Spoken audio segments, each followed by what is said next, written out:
5 minutes to join us.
Jack, you can hear me?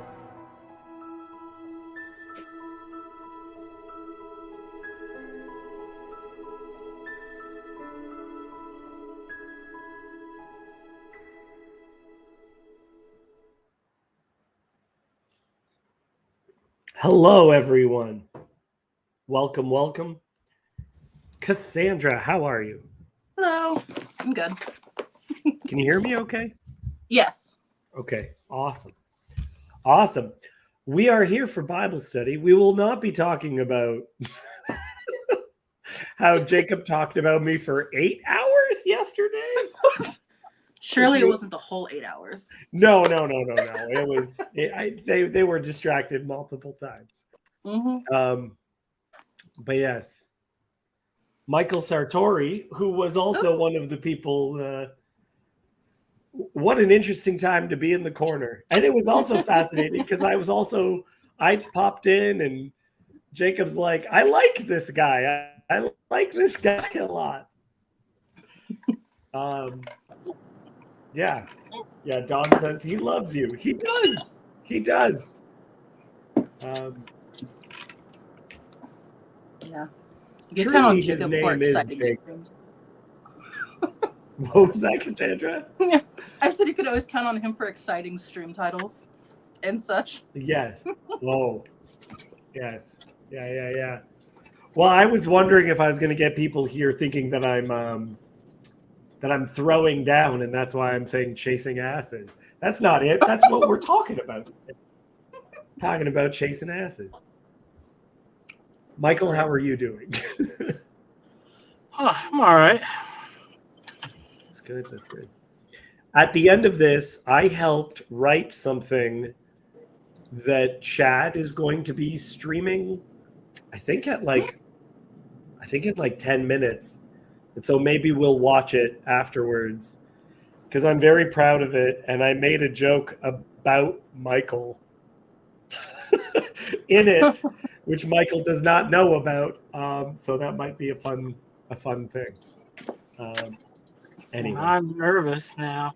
No, you'll love it. You might be a little bit embarrassed, but Cassandra will love it.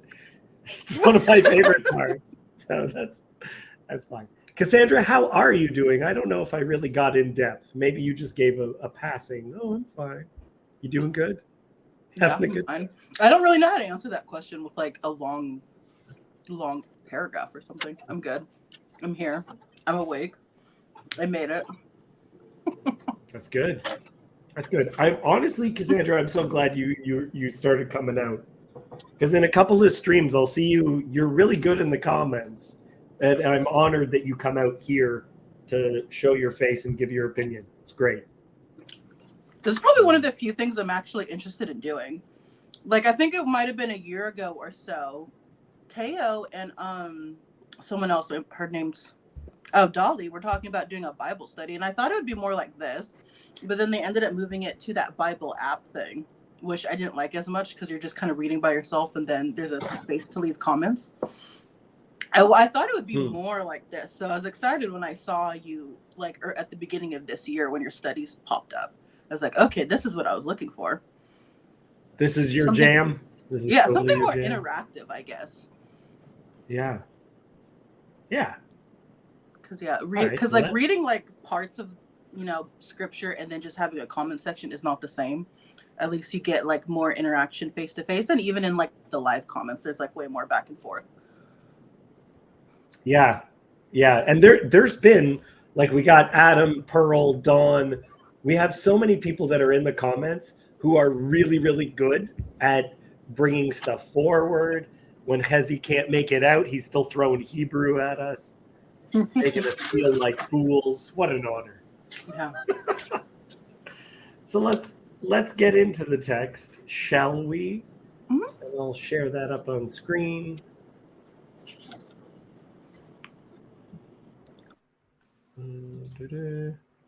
Look at that, Cassandra. Oh, you are the most welcoming in TLC. Thank you. This is coming from someone who apparently was blocked. Was blocked. I don't know. On Jacob's stream? I don't know who Pearl is. I have no idea. Yeah, I only saw them pop up on that stream. I think that was the first time I saw them from yesterday. What is the FR? Help me understand. Is that a fra? I don't know. Yes, exactly. Nobody told him the real thing. Yes, that's what it is. For real? For real? No, For real? For real? Who knows? It is a mystery. Michael is driving. Don't make him read, Cassandra. okay. Okay. Oh, I wonder where Kirk is. He's my other reader. Oh, yeah, that's right. It's been great to have Kirk out. Kirk, you're out there. We know it. Come out. Okay. There was a man of Benjamin whose name was Kish, and the son of Abiel, son of Zeror, son of Becherath, son of Aphiah, a Benjamite, a man of wealth. And he had a son whose name was Saul, a handsome young man. There was not a man among the people of Israel more handsome than he. From his shoulders upward, he was taller than any of the people. I love Now it. the donkeys. I already love this description of him. He's so good looking. He was just absolutely stunning. The word here is actually not like, it can mean handsome without a doubt, but it's actually the word good, tov. Like, and there was like when God sees his creation and says that it is good, he sees that it is tov. But you can also say, like, if you eat something, that it's good. And you can describe if someone looks good, if that's a good looking person, what do you mean by good looking? Good looking is handsome. Good looking is beautiful. So he was the most tov. So good. Right. And I love this detail. A head taller than everyone. It's a cool Head and image. shoulders above everyone. Yes. Yeah. Head and shoulders above. So like you get this image of the perfect leader, right? Tall guy. But I also want you to, why is there a sword right here? Okay, so there's a sword right here. If you are in a fight and it's with weapons that are handheld and you are this much taller than everyone, then you can stab someone this much sooner. Right. You get me? Because this length from your arms, the tip of your hands, is the same from your head to your toe. So if you are a foot taller than everyone, you can stab them a foot sooner. Right? Which is why, like in UFC, they always talk about the reach. Like if people might be in the same weight reach. class, but if you got like a few inches on someone, that's gonna make a huge difference. Yeah. So okay, so like men in size, this goes back a long time. Like this is he's a big dude. Yeah. I would say it's even more significant here. This is why lady love them tall man. But this will come up again where who is the one who's going to fight Goliath? Goliath is super tall. Who's the tallest man that Israel has? Saul. But Saul's not going to go out and fight him, is he? It's a little boy. Yeah. Okay, sorry. Continue. Unless you have something to add to that about tall guys. No. Okay. Go ahead. Now the donkeys of Kish, Saul's father, were lost. So Kish said to Saul his son, "Take one of the young men with you and arise and go and look for the donkeys." And he passed through the hill country of Ephraim and passed through the land of Shalisha, but they did not find them. And they passed through the land of Shalim, but they were not there. Then they passed through the land of Benjamin, but did not find them.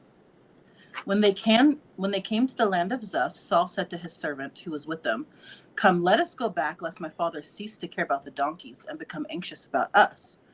But he said to him, "Behold, there is a man in this city, and he is a man who is held in honor, a man of God in the city. All that he says comes true." That's great. Okay, let's pause right there for a second. So I am not joking, okay? I know that a lot of things pop up to me because I find them funny, but this is an image of Pharaoh, okay? Like sarcophagus, whatever. Just look up an image of a sarcophagus, and this is like a little toy or whatever. It's nothing. Okay, but this is legit, and you can see he's got a little in one hand there is a little whippy thing that's to keep the flies away, and in the other hand is a little shepherd's crook. Okay, David is a shepherd, right? Guiding your people, even in you guys remember when we were talking Gilgamesh, should not the king be a shepherd to his people? Right, that image of what those things are. Great. Yeah, even in my book there was a footnote that said the nickname for the city sometimes was like Uruk sheep enclosure or something like that. They said it basically translated to something like that. Right, like the fold Yes. of that person, right? His sheep that he's looking after, right? So you have an image of what the king is supposed to be, like a shepherd to his people. The Lord is my shepherd, right? That's what the good King David is going to write, right? Well, what is the nation like at this time? The nation is like a bunch of wild asses, right?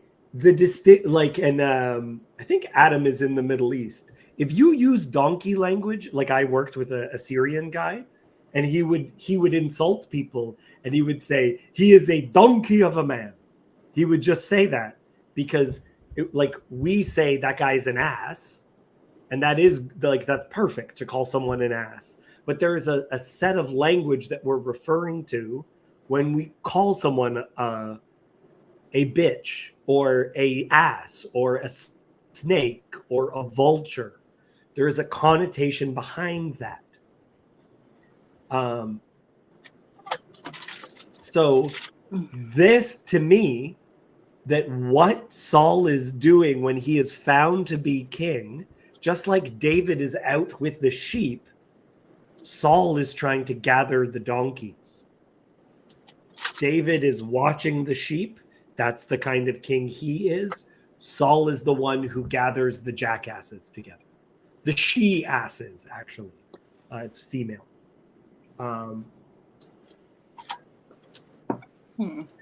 Yeah. How does knowing that you guys were there for a lot of judges, I might be going too far on this.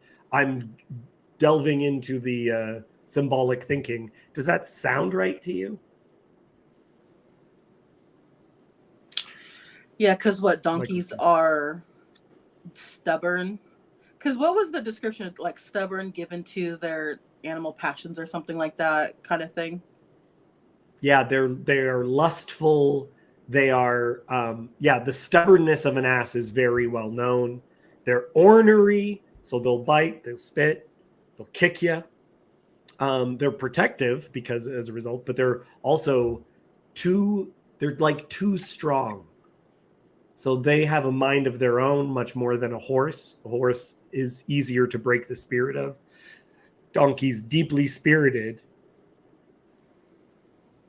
Yeah, a jackass. What you mean when you say that guy's a jackass? Okay.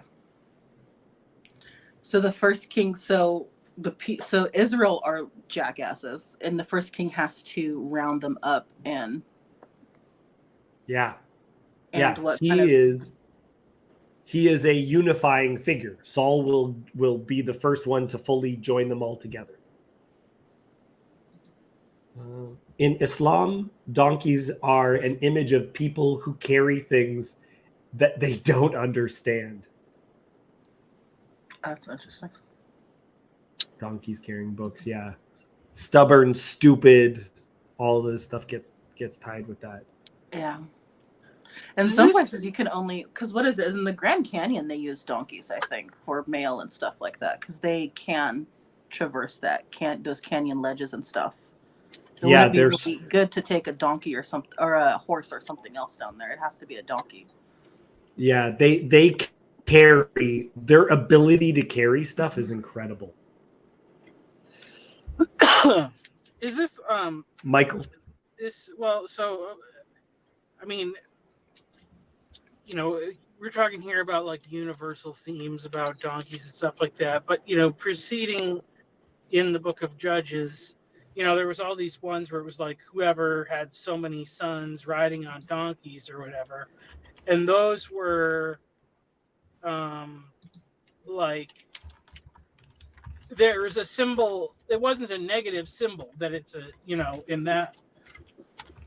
in those connotations. It was like showing that the judges were the more respected and the better the judges were, the more sons they had who were riding on asses or whatever.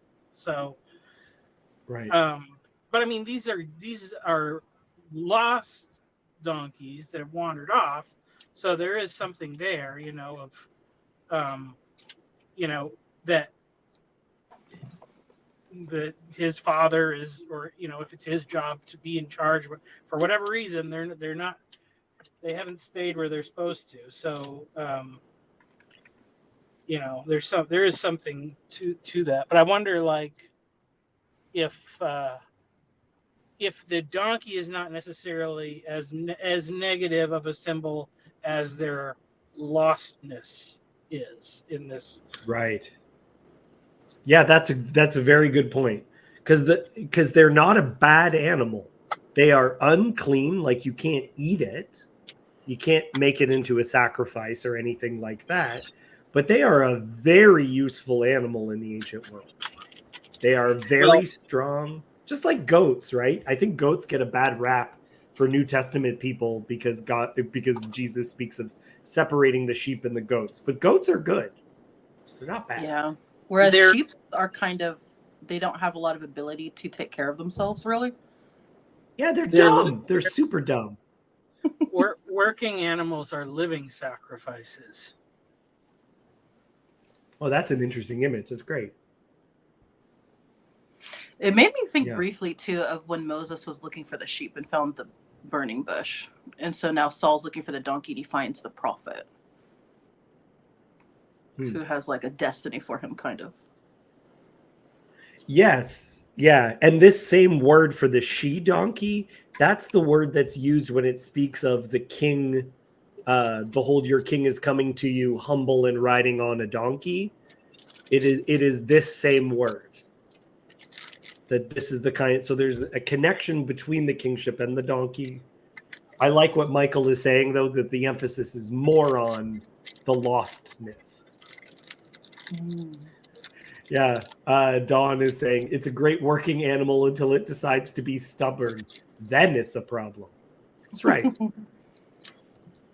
Yeah, well, there's people like that too. Like because my grandma worked in like construction spaces. My uncle was a carpenter, and there would always be people on the job who were good at their job, but they would also kind of get off the wagon like really quick. My uncle included. Like he's really good at what he did, but he could also get distracted, I guess you could say, really easily. And so even though the work was good, he wasn't dependable in that way of like disciplined. Yeah. That's a great way of describing it. Because a horse actually has more. The reason why horses start getting used in battle is because they are much more dependable and can be trained more. Like, those, like, there's the Spanish thing where they get like the horses to be so precise in the way they like turn and move and do like show things. They don't do that with donkeys. Dressage. Thank you. Yeah, they don't do dressage with donkeys unless I'm mistaken. Okay, let's continue on unless y'all got more to say.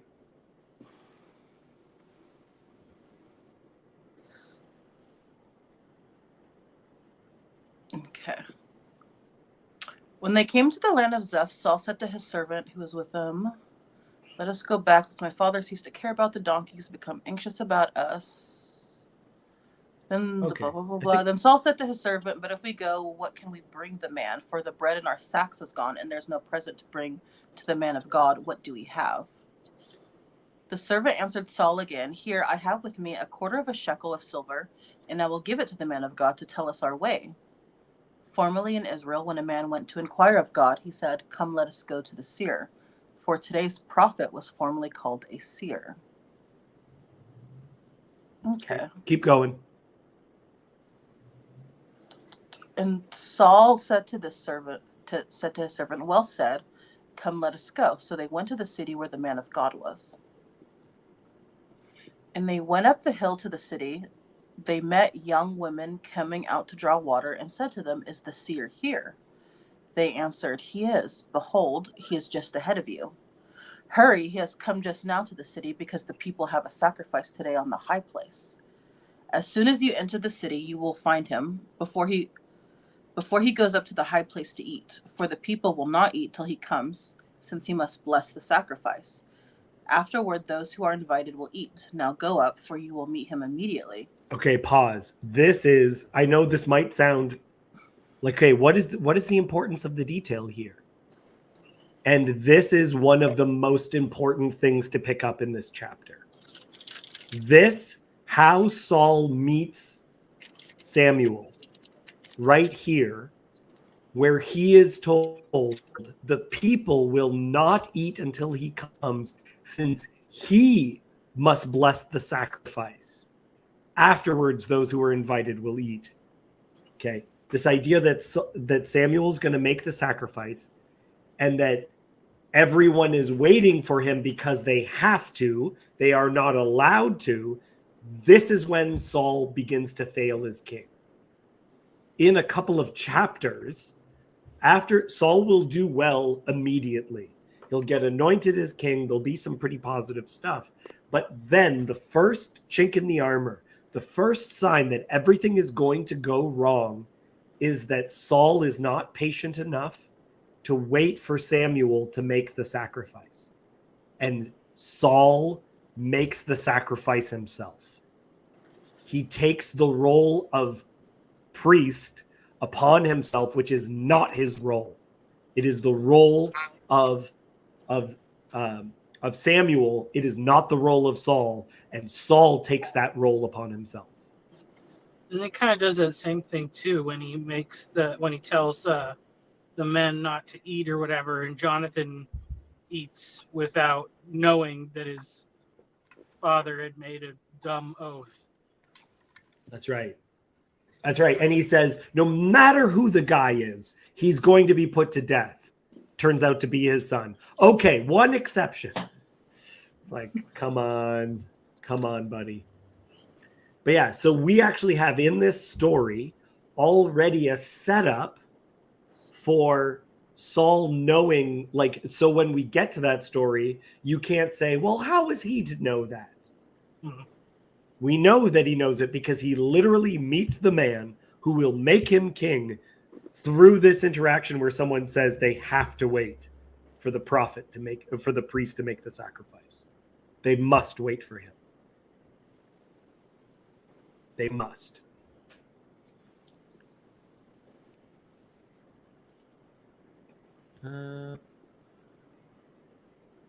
Okay, so Cassandra, please read 13 again, but we'll continue on after that. As soon as you enter the city, you will find him before he goes up to the high place to eat. For the people will not eat till he comes, since he must bless the sacrifice.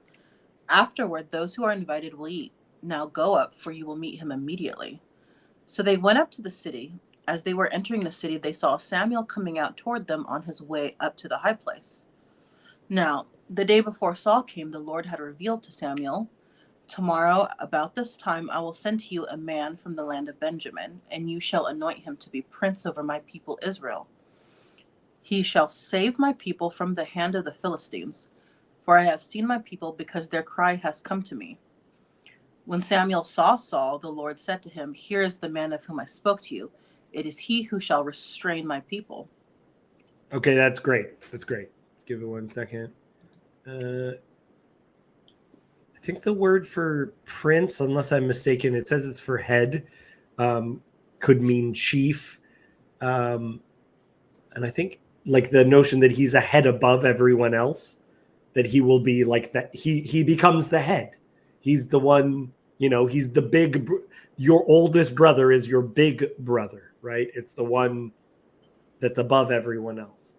What's the seat? Septuagint adds seen the affliction. Who cares? Okay. Any thoughts within that?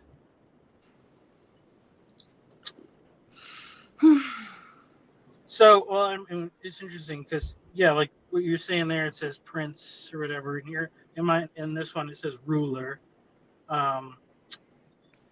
Is that a different word from like where they say king, or is there a like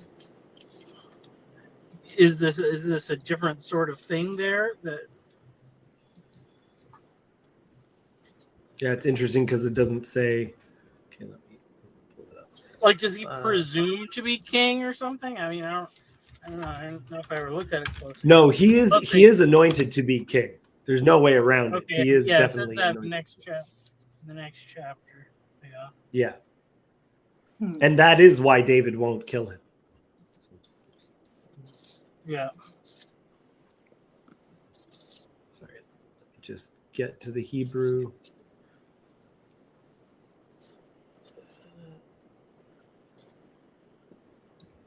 Maybe it's because prince is like the before you become king, you're a prince.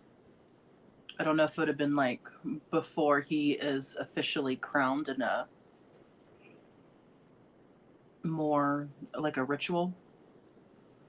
Would it be a prince, or is this just like maybe a foreshadowing kind of?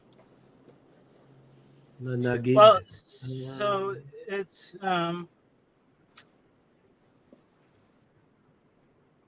yeah. I mean, I'm looking ahead or whatever, but it's interesting because it's like he's anointed as a ruler, and then the people want a king, and then like Samuel says, "Here's the ruler," or here's the man that God has chosen, and then the people start calling him a king or whatever. So it's kind of a weird thing. I don't know. Yeah, the word is used. It's not the Melech is king. It is not the word for king, and it's also not the word for head. Like I was thinking, it was going to be something like Rosh, which is head. It's Nagid or Nagad, a leader, a ruler, a prince, chief officer, commander. The first time it's used in the Hebrew Bible is this passage. Yeah, it does sound like it implies a lower office almost. Yeah, it's a general statement of ruler as opposed to straight up saying Melech, which is king. That's interesting. Foreshadowing. What does that mean to restrain my people? I guess keep them from doing bad things like that? Yeah, that's part of the role of the king, is to keep them in line. The king is also the one. He will be the one to punish people if there's injustice in the land. That is considered to be that's what you want. That's why we elect people. Things are getting out of hand. Pick him.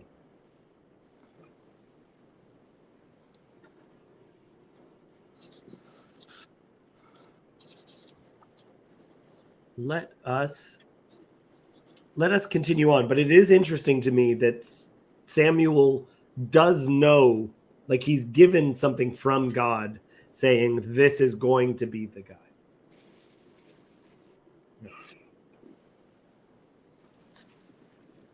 So go ahead, Cassandra. Now the day before Saul came, the Lord had revealed to Samuel, "Tomorrow about this time I'll send to you a man from the land of Benjamin, and you shall anoint him to be prince over my people Israel. He shall save my people from the hand of the Philistines, for I have seen my people because their cry has come to me." When Samuel saw Saul, the Lord told him, "Here is the man of whom I spoke to you. It is he who shall restrain my people." Then Saul approached Samuel in the gate and said, "Tell me, where is the house of the seer?" Samuel answered Saul, "I am the seer. Go up before me to the high place, for today you shall eat with me, and in the morning I will let you go, and I will tell you all that is on your mind. And as for your donkeys that were lost 3 days ago, do not set your mind on them, for they have been found. And for whom is all that is desirable in Israel? Is it not for you and for all your father's house? Oh, sorry, that was my fault. Saul Saul answered. Saul answered, Am I not a Benjamite from the least of the tribes of Israel? And is not my clan the humblest of all the clans of the tribe of Benjamin? Why then have you spoken to me this way? Perfect. Let's take a break right there. Hi, William. Yeah. William has been intently watching all of the cat fighting. He's the perfect I guy. think I said that because of his little cat. Yeah. So why is Benjamin the least of the tribes of Israel? The humblest. Because they messed up. Because they were almost obliterated. That's right. That's right. See, you guys were part of Judges, so you know why it's such a big deal that he's a Benjaminite. There is a sense in which he is from, he's also, if you're going tribe order, Benjamin is the last, right? So there's some essence, there's some bits where Saul makes perfect sense as a human king, as I think Dawn was saying, right? Is that you got Saul is good looking, he's tall. So in one sense, he seems like exactly the kind of guy you would appoint king. But also there's a part where he's the worst person to pick as king. He's a Benjaminite, right? He's from this tribe which was almost wiped out, where there's a lot of it's not good. They were involved in all that terrible stuff. Benjamin was worse than Sodom and Gomorrah.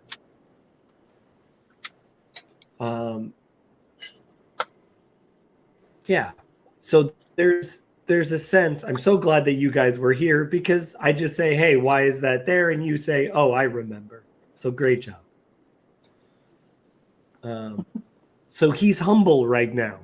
Remember, as I was saying, Saul is good at first. He appears good, and so he appears within a station of humility. Oh, not me. I couldn't possibly. Yeah.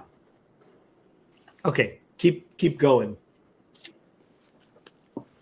Then Samuel took Saul and his young men and brought them into the hall and gave them a place at the head of those who had been invited, who were about 30 persons. And Samuel said to the cook, Bring the portion I gave you, of which I said to you, put it aside. So the cook took up the leg and what was on it and set them before Saul. And Samuel said, See, what was kept is set before you. Eat, because it was kept for you until the hour appointed that you might eat with the guests. So Saul ate with Samuel that day. And when they came down from the high place into the city, a bed was spread for Saul on the roof, and he lay down to sleep. Then at the break of dawn, Samuel called to Saul on the roof, Up, that I may send you on your way. So Saul arose, and both he and Samuel went out into the streets. And as they were keep going. As they were going down to the outskirts of the city, Samuel said to Saul, Tell the servant to pass on before us, and when he has passed on, stop here yourself for a while, that I may make known to you the word of God. That's great. Okay, so immediately Saul is being put, he doesn't fully understand it. He is being given a ton of honor right out the gate.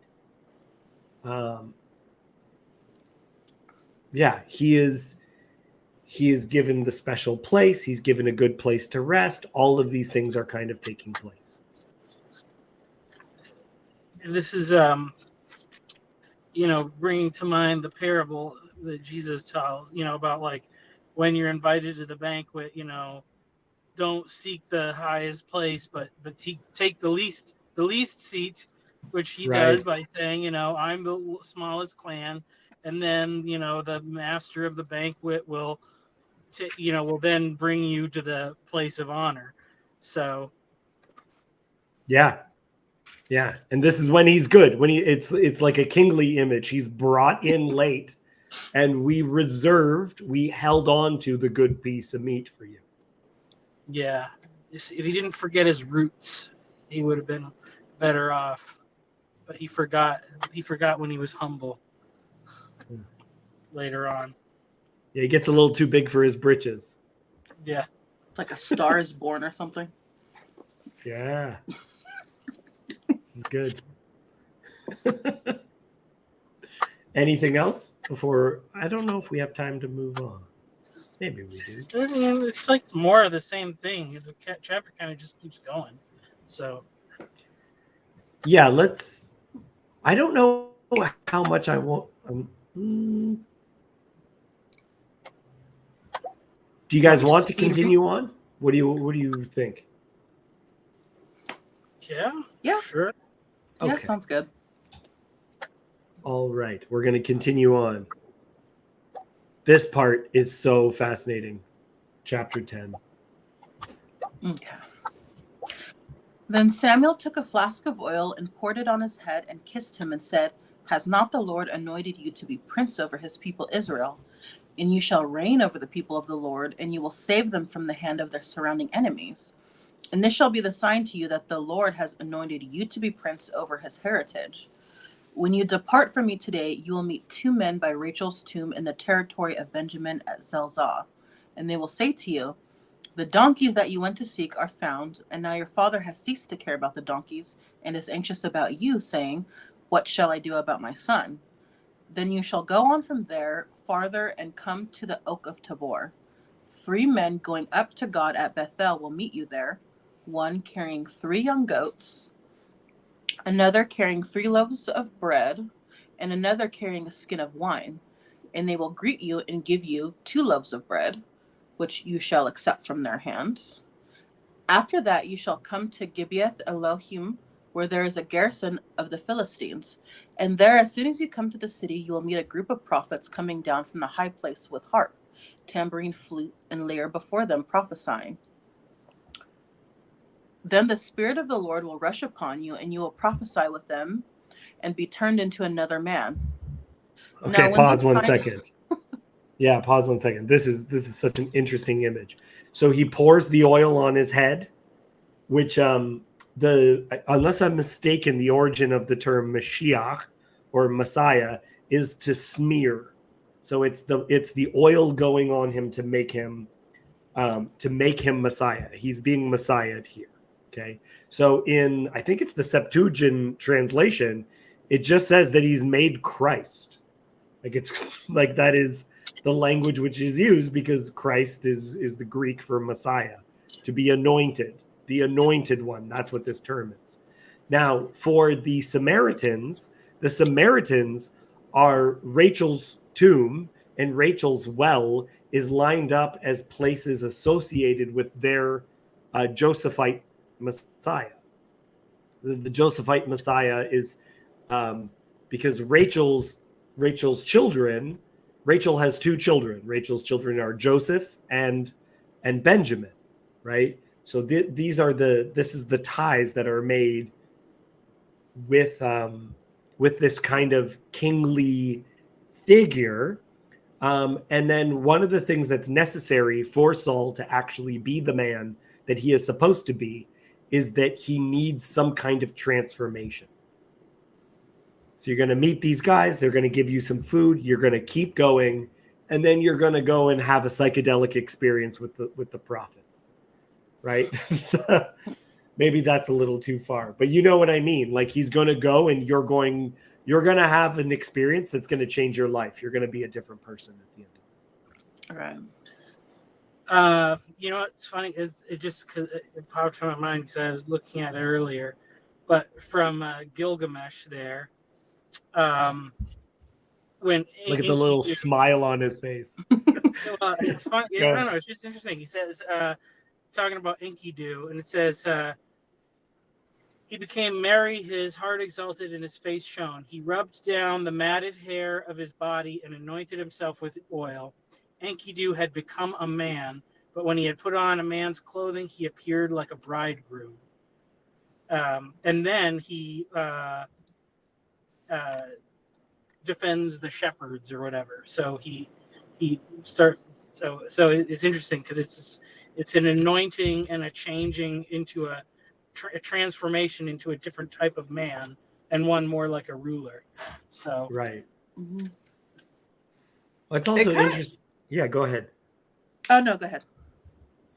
Just the idea that even this guy, like there's a kind of a life that he needs to die to and become a new man.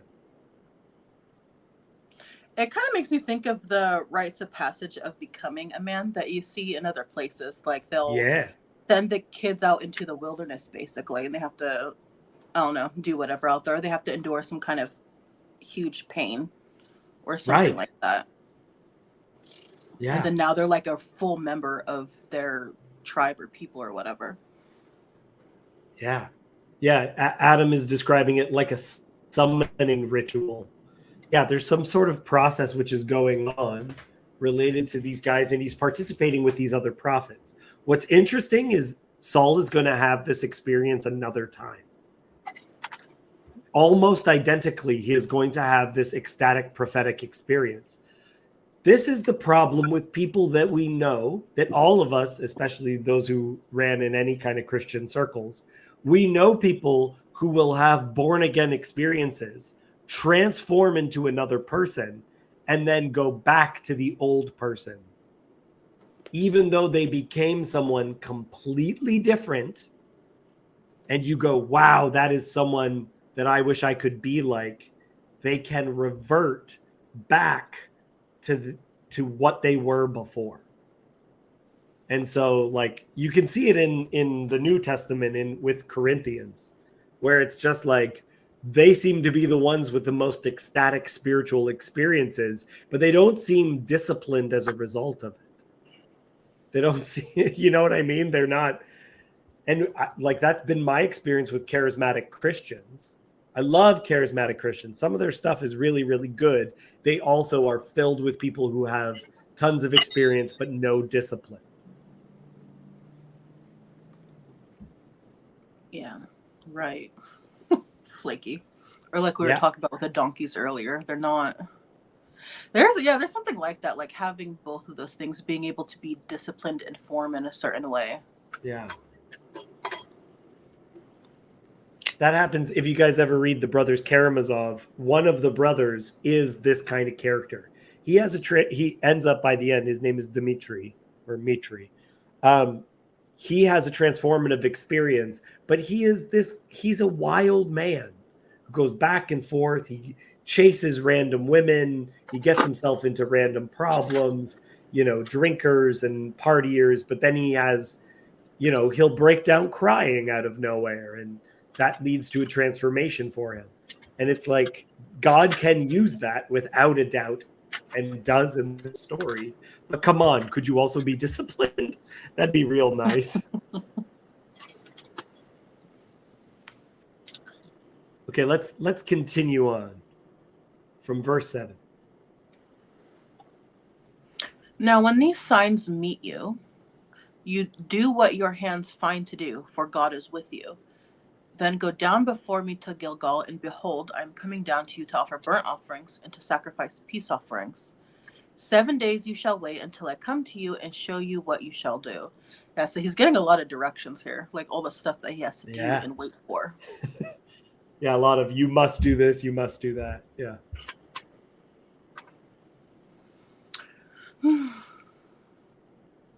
Michael, are you parked? Do you want to read for a moment? Sure. Yeah. He looks parked. Go ahead. So where are we from? 9? Verse 9. Okay. Yeah.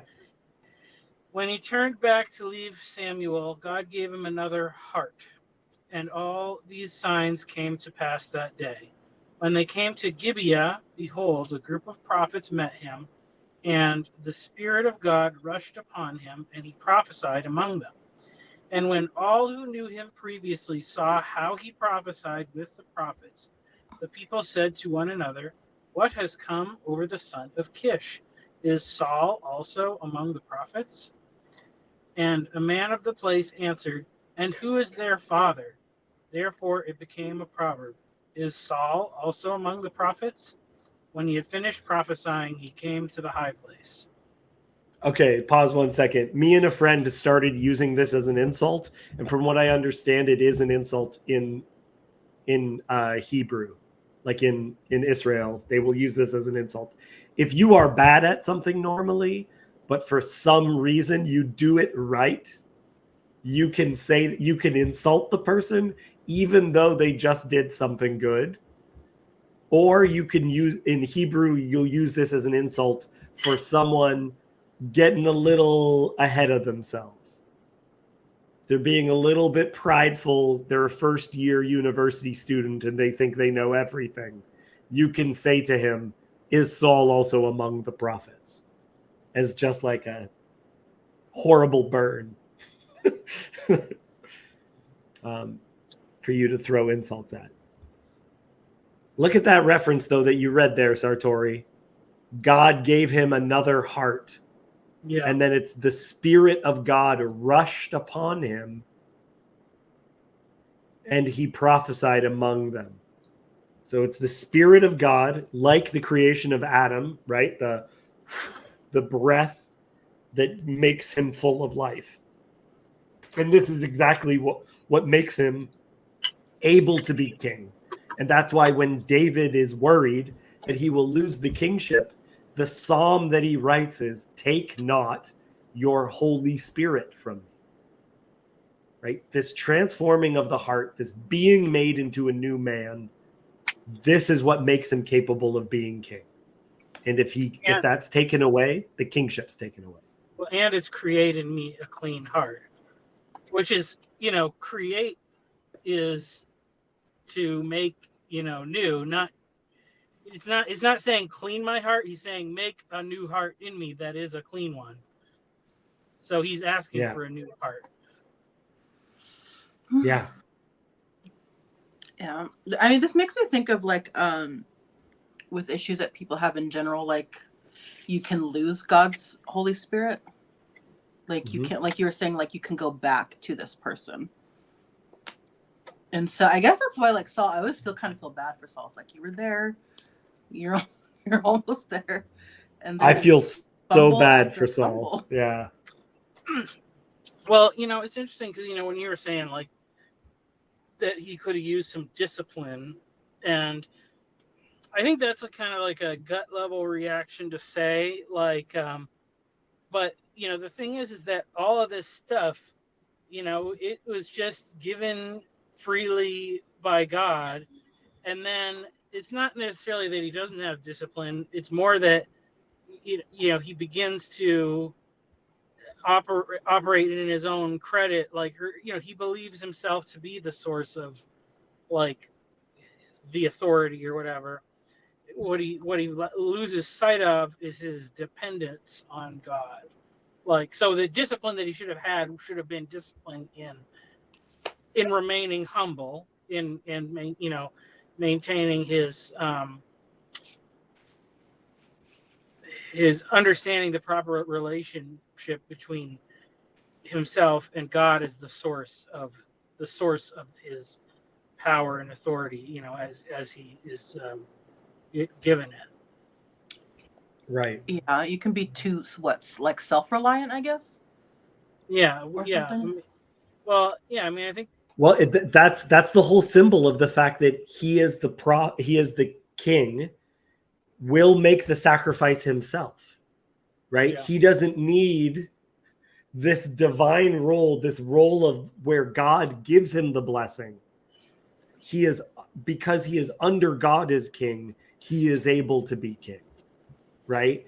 To make the blessing yourself, to take that upon you, right? That is the role that Napoleon does, right? There's a very famous thing where the Pope, the bishop, is going to put the crown on Napoleon, and Napoleon takes it and puts it on his own head. I crown myself. It's like, good luck, buddy. You don't get to crown yourself. The crown comes from above, right? Mm. This is also very interesting. Guys, in the comments, instead of interacting with the text that we're going through, they are debating Gnosticism and Islam and textual. Look, just deal with the text as we are dealing with, guys. Then I will feature you more when we talk about it. As is, I'm just featuring Chad saying, Howdy. Because that's actually to what we're talking about. Chad will, at the end of this video, we will watch the what you have produced so well, and I look forward to it. Let's finish this chapter, though, shall we? So he's prophesying at the hall. Is Saul also among the prophets? Horrible insult. Horrible insult. Go ahead, Michael. Read a little more. Cassandra read enough. Okay, so 14 is that Saul's uncle said to him and to his servant, "Where did you go?" And he said, "To seek the donkeys. And when we saw they were not to be found, we went to Samuel." And Saul's uncle said, "Please tell me what Samuel said to you." And Saul said to his uncle, "He told us plainly that the donkeys had been found. But about the matter of the kingdom of which Samuel had spoken, he did not tell him anything." Hush, hush. Okay, keep going. Now Samuel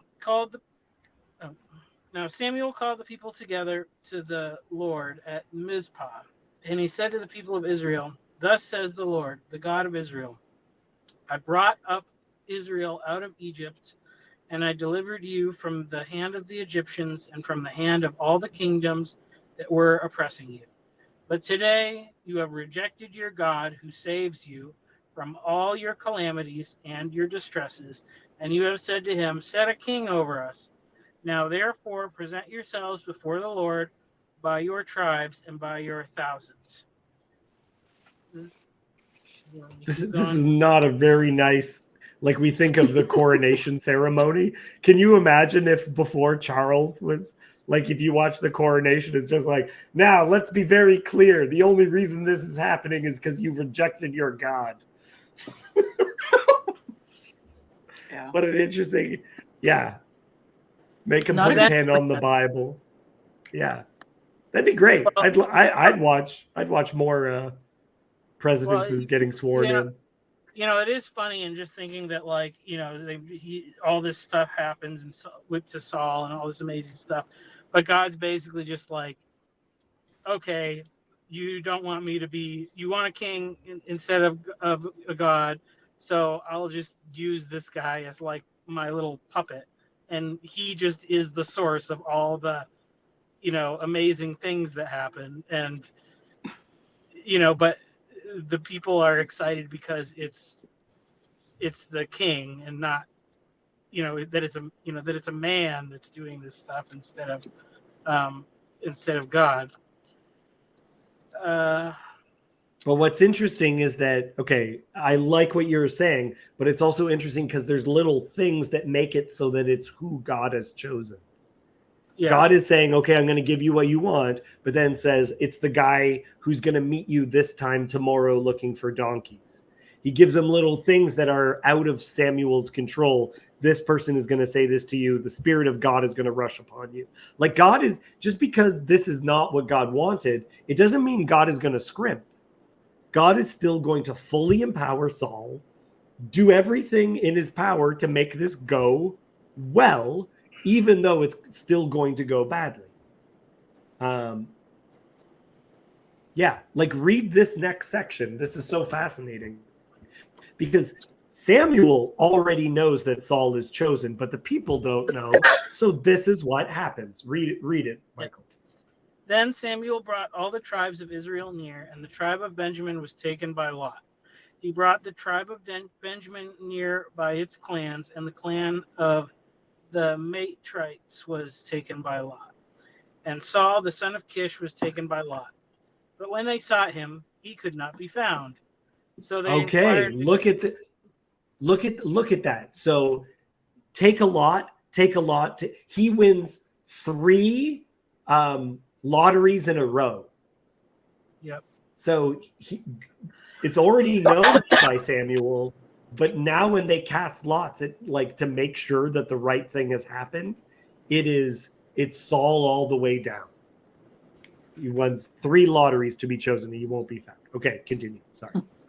So they inquired again of the Lord, "Is there a man still to come?"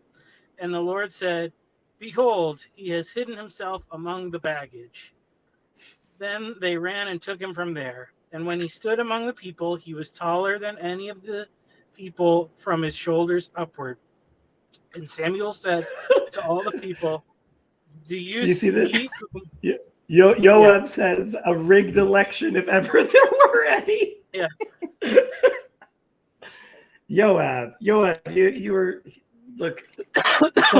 Someone let him down. A politician let him down for sure. Uh, and Samuel said to all the people, "Do you see him whom the Lord has chosen? There is none like him among all the people." And all the people shouted, "Long live the king." Okay, before we continue on, do you guys have anything to add? I mean, it's funny. I mean, like, you know,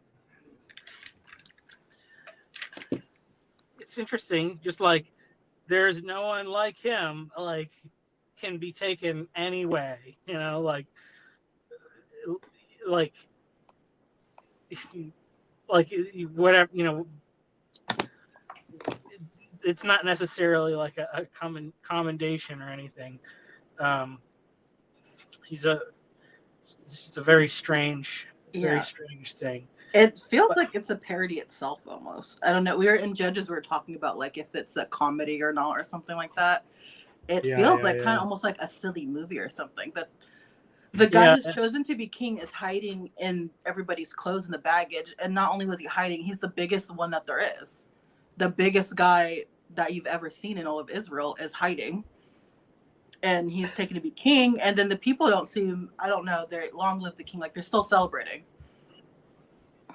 Yeah. Yeah, great stuff. Look, he is a perfect politician. He's exactly who you'd want. I'm trying to think. There's like some. I don't know if it's like a. I don't know if it's like a fairy tale or a movie or like a kids movie or something where there's like a, you know, like a big animal that thinks it's a little animal. You know, that's like. Yeah. Like not like the ugly duckling thing, but like that same kind of thing. Like it's like the elephant that's scared of a mouse or something. You know. Yeah. Like it's or even how people are scared of spiders. Yeah. But honestly, Saul terrifies me as a character. Especially when I first became a Christian, this idea that you could be transformative, like you could have a transformative experience. You could become a leader. You could be someone that God's blessing was on, and you could throw it all away. And you could go back to the person that you were before that. That to me, he is such a tragic figure. And at one point, I was studying Macbeth at the same time as this, and I see Macbeth as like a Saul character, where like Macbeth will meet with witches, and he's trying so hard to grasp for his power as it's falling out from his fingers, and that's like a character. That's what Saul is like. His power comes from God, and when God won't give it to him, he tries to force it, and it all falls apart.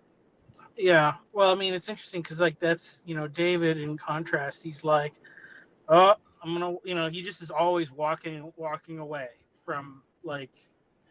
Like he like with Absalom, he's just like, I'm gonna get out of the way, and with like not fighting Saul, like going into the wilderness and stuff, like he's which it's interesting, because I feel like well, it's interesting, even like in Proverbs where it says like the king directs the heart, or the Lord directs the heart of the king like a waterway or something, like in some ways I think there is something to the idea that those who are in the most highest positions of authority in some ways have the least freedom, or they're so they're because you're in a position of authority that is based on this system, I guess you could say, which means that you are beholden to it, and Yeah. so your choices are so limited. Where it's like, the slave can be the freest person of all, or whatever. If they're willing to just trust in God or whatever. But yeah, I don't know. It's tough being king, I think. Mm. But that's just the thing that's interesting about David, is that he doesn't like, he's thinking like, okay, if my time to be king is over, that's it, I'm out of here. I'm not gonna try to like grasp or hold on to anything. And like Pharaoh's the other one of that. Like, how many opportunities does Pharaoh get to know, like, stop mistreating the Israelites, and he just keeps doubling down. So Yeah. Otherwise, it'll go bad for you. It goes very bad. yeah. Wonderful. Mhm. Okay. Cassandra, read the last section for us, please. Then Samuel told the people the rights and duties of the kingship, and he wrote them in a book and laid it up before the Lord. Then Samuel sent all the people away, each one to his home. Saul also went to his home at Gibeah, and with him went men of valor whose hearts God had touched. But some worthless fellows said, "How can this man save us?" And they despised him and brought him no present. But he held his peace. Okay. So these guys will come back up later, so don't worry about them. But there is this idea that Saul at first is a good king, so he holds his peace. Cassandra, you were definitely part of the conversation where Samuel told the people the rights and duties of the kingship, and he wrote them in a book and laid it up before the Lord. That, I believe, is a reference to that section in Deuteronomy that we were talking about before. Right? This Right. is if he's gonna have something to study, the first thing he has to study is just that chapter on the king. And then we'll get to the rest of it later. Right. Which we were talking, yeah, meeting those requirements. Yeah, it's an interesting requirement. Yeah. Rigged. Rigged. You guys, come on. Sometimes it's incredible. It's amazing. Well, I did say that. Let me just say this. I said to multiple of my friends after the Trump assassination attempt, I said that was either fake or an act of God. Like, it was so perfect that those are the options which are before you. It was either perfect or an act of God. Now, what God would be doing with such an event, that's another thing. But that was the first thing. I was just like, what is going on? It was the most movie perfect moment I had ever seen. I could Man, not believe it. it happened so long ago. I forgot. I just forget that it happened. Yeah. Last I month. say that every time. I say that every time anybody mentions it, because they're trying to memory hole it so bad. Like, anytime anybody posts something on Twitter, I say, "Wow, that was so long ago. I almost forgot it happened." Yeah, that's But gonna feel like, we funny just with like witnessed something. We witnessed something that conspiracy theorists in 50 years will be showing that video and say, can you imagine that people believed this? Look at how release the unlikely this files. is. Yeah, exactly. Release And it's the just like, documents. it's just so perfect. It either was an act of God or it's fake. And so we got some people saying, rigged. Yeah. Right. Yeah. Well, with everything, it Well, doesn't matter how many. yeah. Like, they always talk about, like, if there's aliens and Bigfoot, how come no one ever catches it on camera? We all have phones. But it's funny with these incidences, like January 6th or anything else. Like, we're all there, but nobody could agree with what happened or what it means. Yeah. Yeah. Well, yeah. I mean, the fact that they just want to drop it and make it like Make it disappear. last week's news, that makes me that's pretty suspicious. So Yeah, I mean, it's interesting looking at your social media history to see what you were sharing or reading, and then like, oh yeah, that happened like 6 months ago or last year. yeah. I mean, Yeah. because the only other thing I saw that people that were trying, like the day it happened or whatever, the people that were saying like Trump faked this, like they were just they're just so tribal to their like system of beliefs that they just like can't like. But yeah, then when you think about it, it's like, okay, this is such like that's such an elaborate thing for them to do, like in collusion with the Secret Service or something. Like I don't know, it's just very bizarre. Yeah. I would like to drop this line of thinking, even though I entirely introduced it. Yes, But David. we are in the. It's just, yeah. But was it a conspiracy that Saul became king? Like, Yeah. Well, I mean, I think some people even interpret it this way. You get other people that say, well, what's the real story?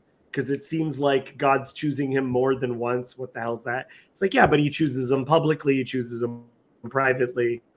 Um, Hmm. all I that don't know. stuff There's is a taken part care of it where it feels like because they rejected God, they said you'll get exactly what you want and you won't like it because this well, is what yeah, the reality of the king is.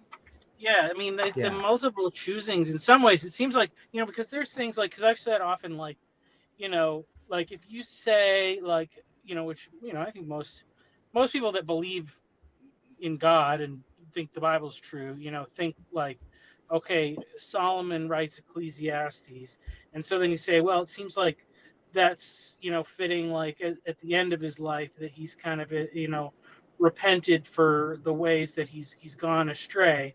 So but you can understand like there's an ambiguity. It's like, is he a good king or is he a bad king? Because but there's this ambiguity. Whereas with this, it's like you're getting every indication over and over and over again that this is God doing this. God's choosing Saul. God's making all this stuff. He's giving them all the signs. He's telling the people why. He's telling the people that he's giving them. He basically tells them, you wanted a king. I'm going to give you a bad king. This is the bad king that I'm giving to you. Here he is. Yeah, He's the bad this is one. such a weird thing because he is fully chosen by God, and also God does not want this to happen. No one ever puts that into perspective, that it's like, what if for example Trump is also not what God wants, but also who God is giving us because we demanded a king. No one ever says this is what we get.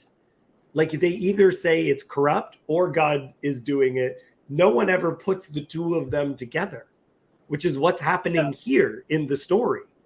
Well, the Calvinists do because they think that God is. Which I mean, I don't know. That's Yeah. I mean, that's like, I mean, honestly, and I guess that then the main cognitive dissonance there is that you're saying like, and then God's also sending the people that he used according to that he used for his to be the bad guy, and then he's also sending them to hell, which is like, well, maybe not. I don't know about that.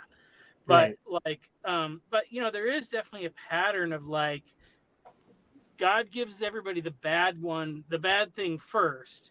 Even from before the fall, because in Genesis 2, you have it's not good for the man to be alone, and he has to name all these animals and discover for himself that none of them are suitable. And then it's like, I've exhausted all the options.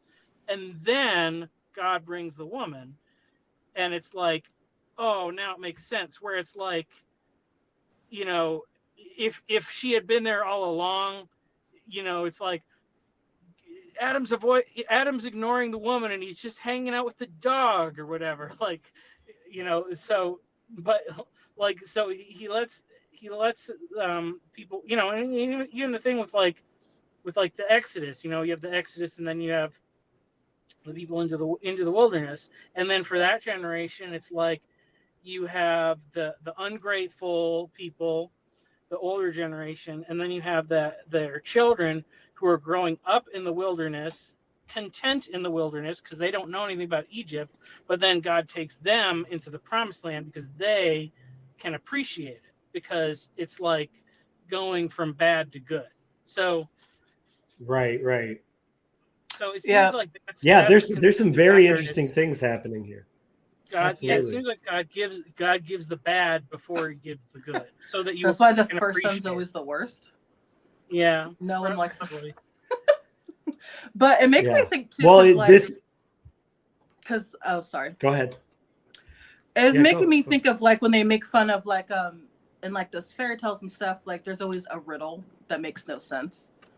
And you know, when they make fun of that in modern media, they're like, why don't you just say it? Why don't you just tell me what I'm supposed to do? But it has to be in this like kind of vague, mysterious form that you have to explore. You have to delve deeper. You can't just tell somebody to go here and do this. It has to be a way that you figure it out and you learn it from the inside out. I think Grimm has a great line where he says, you know, if I tell you, it's mine, but if you find it, it's for you. Right. Something like that. I forget exactly how he Right. said If that, you just but leave the riddle, the thing to be discovered. right. Yeah. And then, because not every knowledge is for every person, and some people can't really appreciate it. But when you have to put an effort into something, it makes it valuable. You know, and I was thinking about with all this AI art and stuff and everything, it really does devalue what a picture looks like or what, you know, because some things would be very impressive, but now you write a sentence and everything is done for you in like 60 seconds, and all these things become devalued by the democratization. That's another thing why I get when people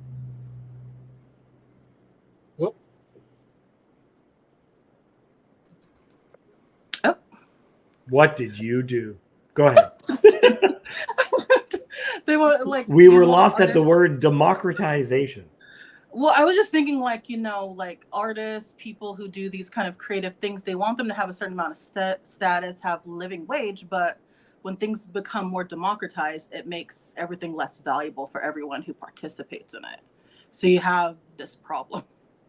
Right. The more equal people are, the more equally kind of they don't have a lot of everything. Yeah. I want to give a nod to Adam in the comments. I persist that Saul as Benjamite is to split the spoils as Jacob's blessings in Genesis 49 said, after all the victories, or perhaps Deuteronomy 33. I have to sit with this a little bit more because this is really good stuff, Adam. See, guys, you can make comments based on what we're talking about in the video. You don't have to go down all these weird rabbit holes or rabbit trails. Okay, guys. You should do like a follow-up for the comments the next day. Just a follow-up. Yeah, it's going in too many directions. Now, I assume Chad would be fine with me doing this. I want to share with you what was done elsewhere. So, give me a thumbs up when I hit play that you can, in fact, hear it, okay?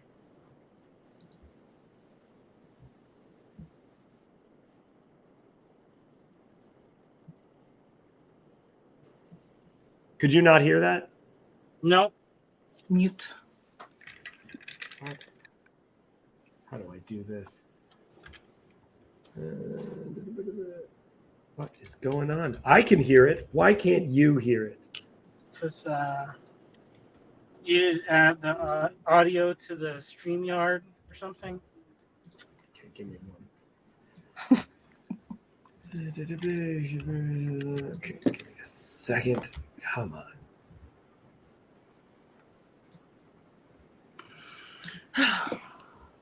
Am I gonna have to send you guys to go? Oh. Are you gonna kick us out? No, just give me 1 second. It should allow, shouldn't it?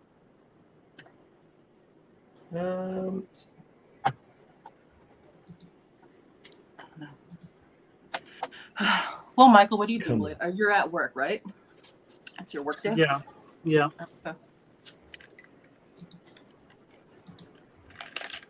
Okay. How's your book Last along? chance. It's good. It's getting there. Awesome. I offered to Michael we might just talk chapter through chapter. We'll see what happens. Let me know if you hear it. If not, I'm sending you to watch it on your own.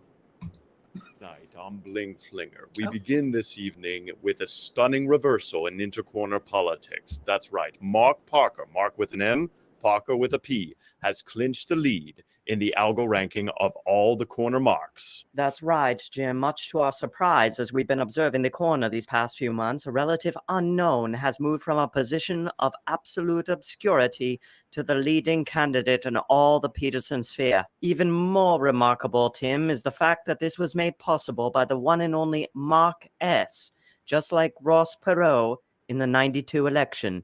Who knows when Mark S. will strike again? This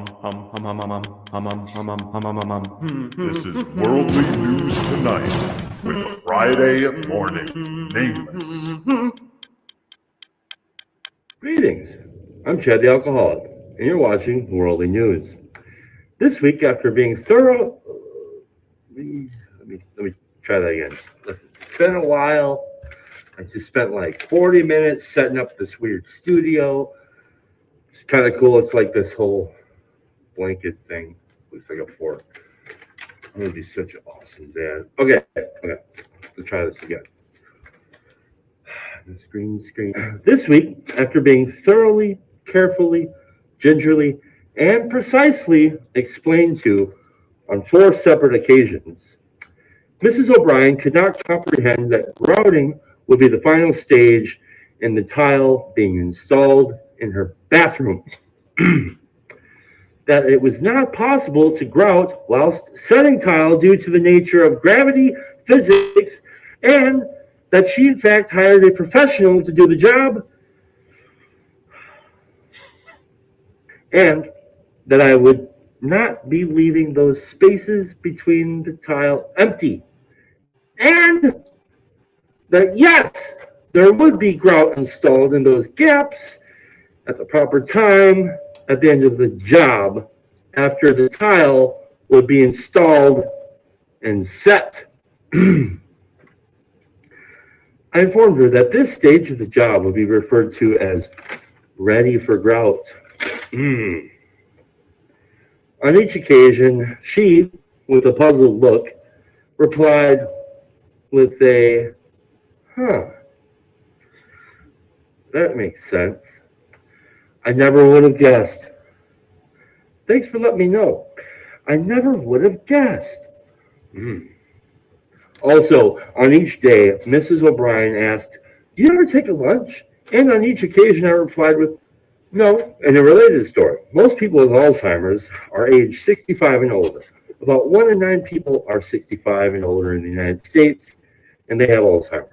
110 of every 100,000 adults between ages 30 and 64 have young onset Alzheimer's. So about 220 of every 200,000 adults between the ages of 30 and 64 have young onset Alzheimer's. About 440 of every 400,000 of adults between ages 30 and 64 have young onset Alzheimer's. It's not a good joke. I'm not even sure to keep it.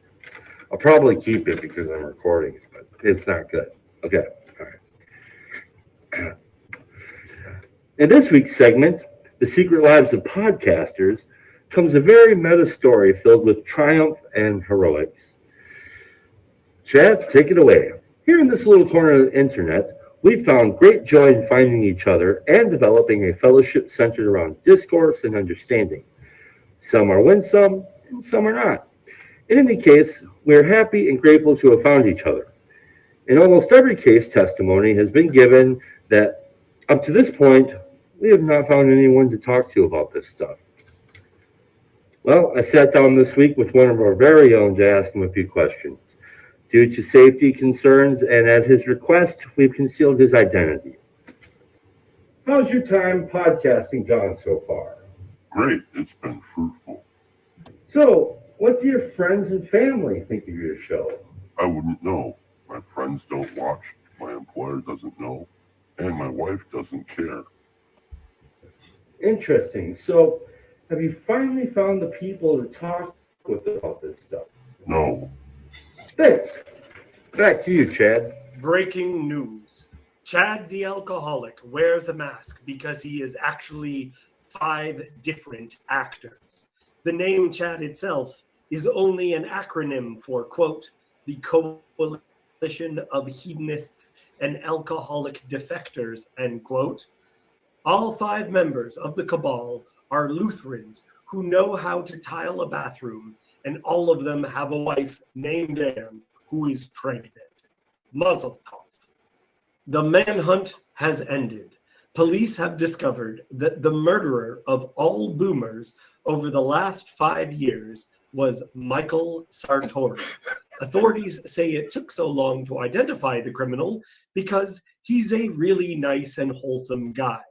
Further investigation revealed he is very genuine, and if he makes a silly comment, he just gives a little smile and doesn't even call attention to it. Most corner members have lost track of how many daughters he has, but know that he's the kind of dad they wish they had when they were younger. Police report that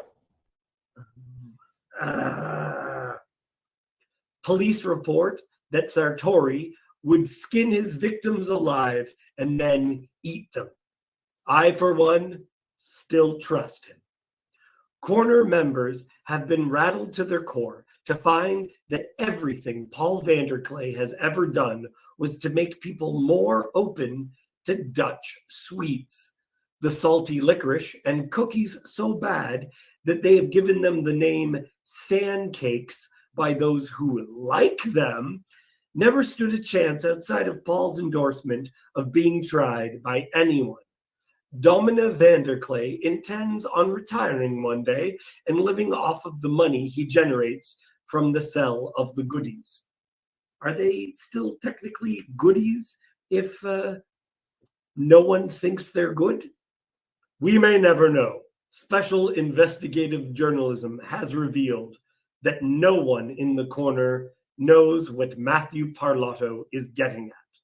Like, seriously, I took a university course on the topic he's discussing. I understand for Vakey. I own a dictionary, but like, what is he getting at? Over to you, Neil. In other news, Tayo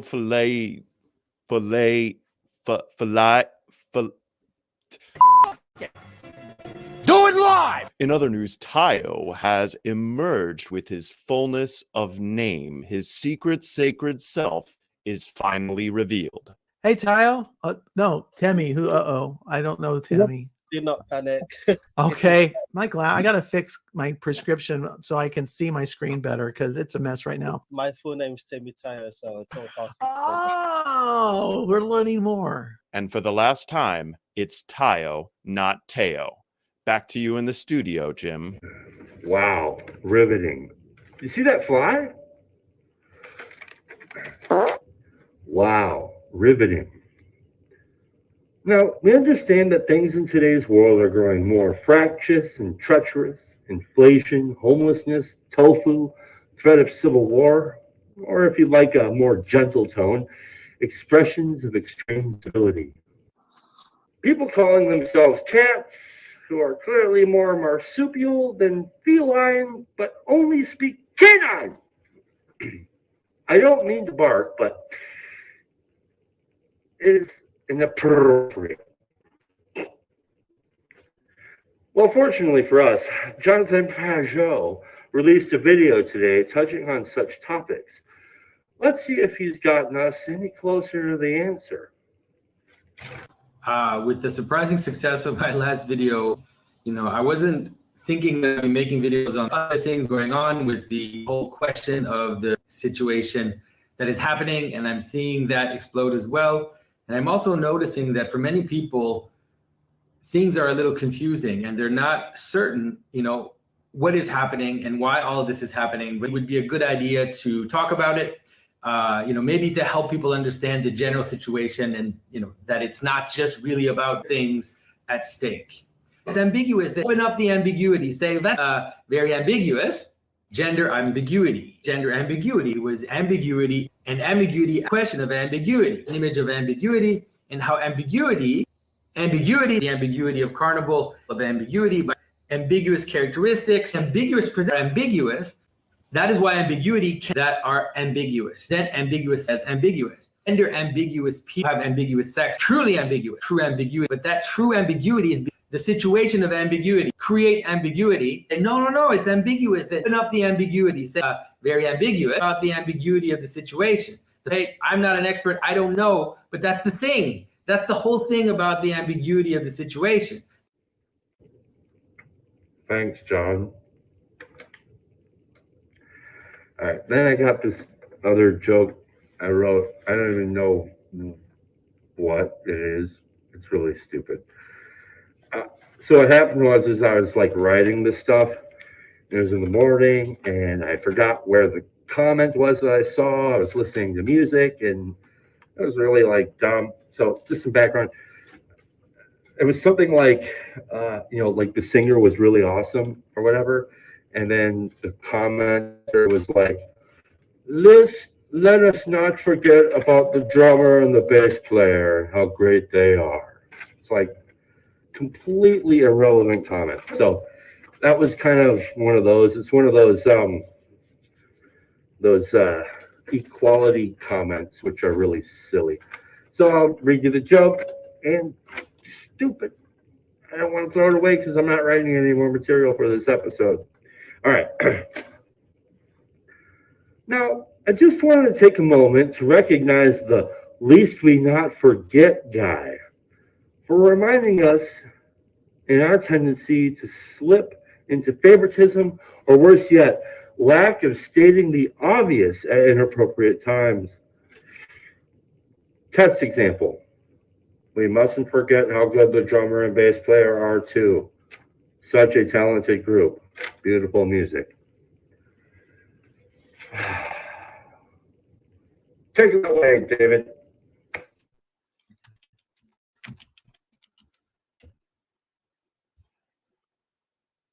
This little corner news media mogul and former corner pope, Chad the alcoholic, is not and has never been a fan of Nacho Libre.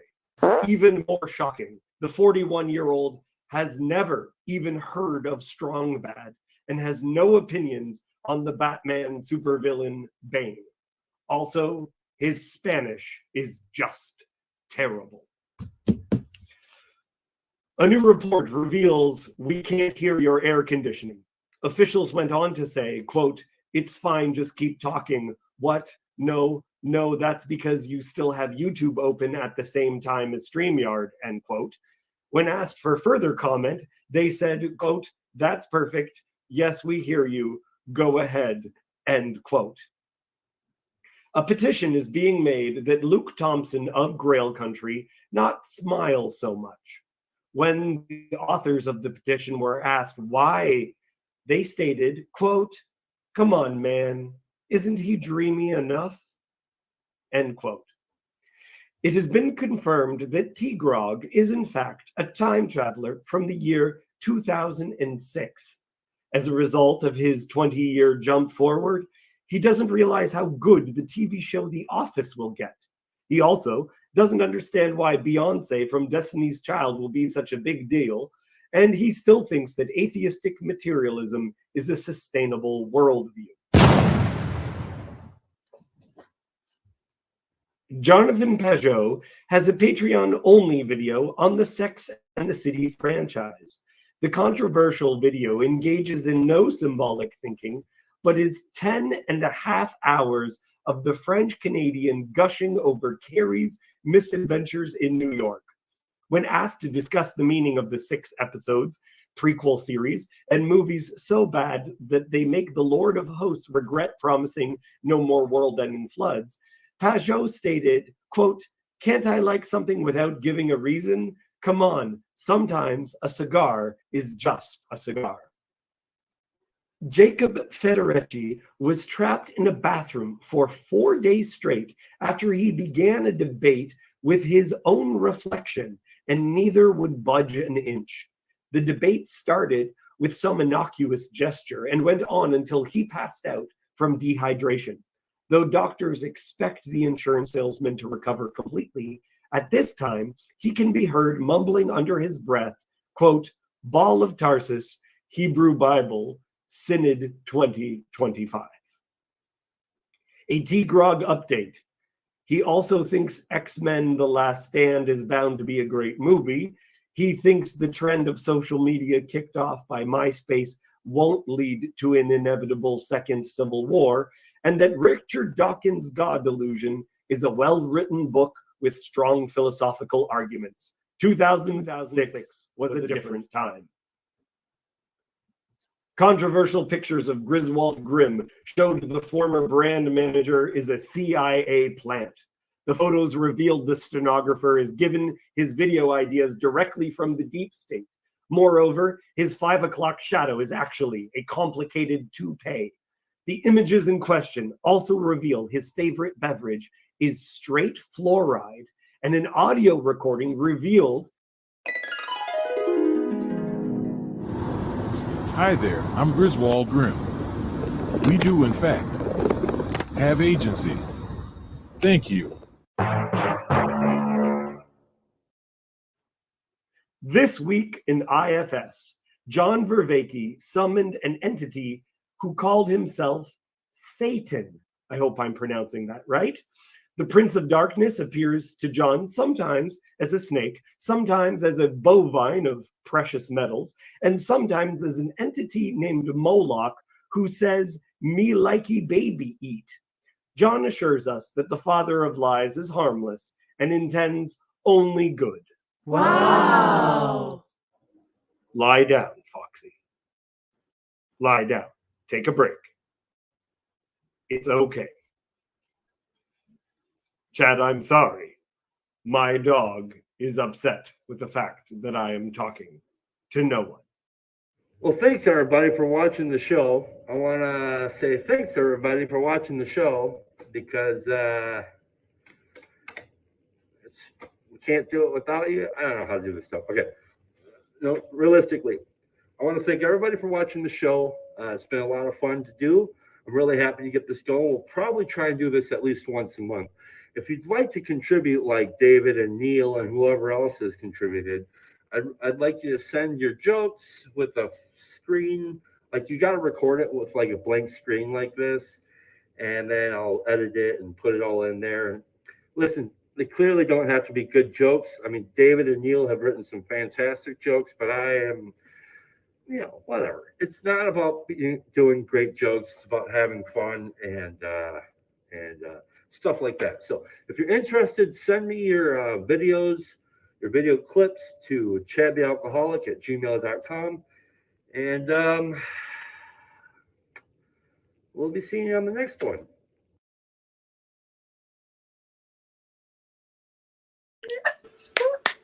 Great. Good job. Michael, do you approve of the jokes made about you? I mean, I feel like that's a pretty serious accusation, but okay. I guess it's funny. Skinned them alive and then ate them.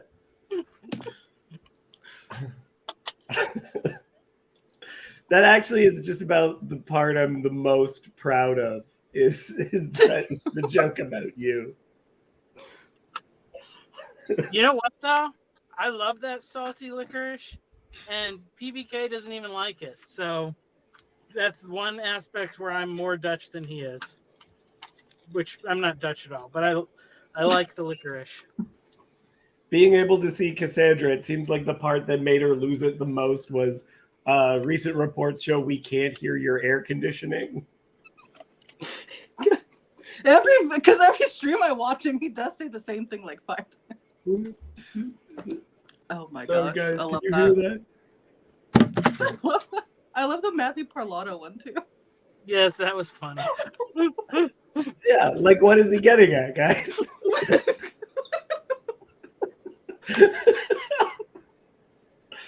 Yeah. Oh, amazing. Oh. Also, sorry, the Jacob bit was written weeks ago. It has nothing to do with him calling me out yesterday. It just so happens that is predictable about Jacob, so that joke was made there. Yeah, he is a consistent person. Yes. Say what you will. You know what you're going to get. Yeah. Okay, guys. Thank you so much. Thank you for coming to Bible study, for bringing all that stuff. Everyone who is in the chat, guys, you gotta step up your game next week. Oh, could I link it? Yeah, I can link that. Let's see. I will share that in the chat there, and it'll be the first comment. How about that? Hezi, I wish you were here sooner that we could have talked more. But now we're off. Do you guys have anything else you want to add before we go? No. No, good. Please go over to Chad's channel and give it a view, just so it is also viewed on Chad's channel as opposed to just here. Give it a like, guys. Thank you. Talk to you guys later.